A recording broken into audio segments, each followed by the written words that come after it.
LP school এখন হাগ্ৰামা মহিলাৰ দিনত এলপি স্কুল মেৰামতিৰ কাৰণে 10 লাখ টকা 15 লাখ টকা 20 লাখ টকা খৰচ কৰিছিল। আমাৰ সময়ত আমি 1700 স্কুল মেৰামতি কৰিলোঁ, 50,000ৰ পৰা আৰম্ভ কৰিছোঁ। গতিকে মই এই ক্ষেত্ৰত মানে মই চ্যালেঞ্জ দিব পাৰোঁ, তেখেতসকলে আহক কোনখন স্কুলখন তেখেতসকলে মেৰামতি কৰিছিলে। 17 বছৰ শিক্ষা অনুষ্ঠানৰ ফালে তেখেতসকলে চোৱাই নাছিলে। এতিয়া আমি 4টা বছৰ কমপ্লিট হৈ গ'ল, প্ৰায় 1700 স্কুল আমি ঠিক কৰিলোঁ। গতিকে তেখেতসকলৰ কথাটো তেনেকুৱাই, বিৰোধীৰ নামত বিৰোধী।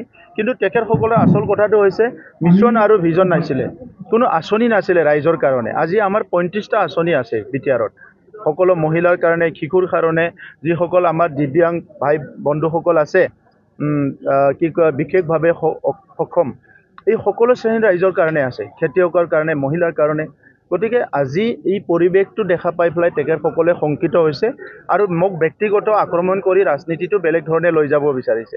কিন্তু মোকতো আৰু ব্যক্তিগত আক্ৰমণ কৰি বা তেনেকুৱা কথাবিলাক একো লাভ নাই, কাৰণ মই বিটিআৰ অঞ্চলৰ 35 লাখ জনসাধাৰণৰ কাৰণে কাম কৰিছোঁ, মোৰ ব্যক্তিগত স্বাৰ্থত নহয়।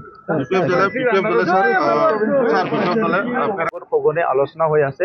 মই আশা কৰিছোঁ যে এই বাজেট ছেছনৰ আগে পিছে বা ইয়াৰ পিছত আমি ভাল খবৰ পাম। আৰু মুখ্যমন্ত্ৰী ডাঙৰীয়াও আমাক কথা দিছে যে এই বিদ্যালয়খিনিৰ ভিতৰত যিখিনিয়ে মানে নিট বেছ হয় আৰু আইনগতভাৱে যিখিনি আমি প্ৰভিন্সিয়েলাইজ কৰিব পাৰোঁ, এইখিনি কৰাৰ কাৰণে তেখেতে পক্ষপাতী।